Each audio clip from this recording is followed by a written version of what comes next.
قل أعوذ برب الناس হে নবী, তুমি বলো, আমি আশ্রয় চাই মানুষের মালিকের কাছে, ملك الناس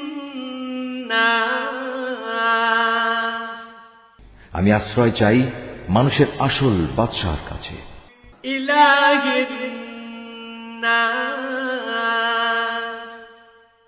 আমি আশ্রয় চাই মানুষের একমাত্র মাবুদের কাছে,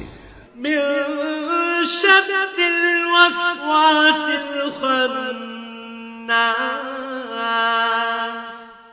আমি আশ্রয় চাই কুমন্ত্রণা দানকারীর অনিষ্ট থেকে, যে প্ররোচনা দিয়েই গা ঢাকা দেয়, الذي يوسوس في صدور الناس যে মানুষের অন্তরে কুমন্ত্রণা দেয়, من الجنة والناس জিনদের মধ্যে থেকে হোক বা মানুষদের মধ্যে থেকে হোক, তাদের অনিষ্টের হাত থেকে আমি আল্লাহ তাআলার কাছে আশ্রয় চাই। صدق الله العظيم।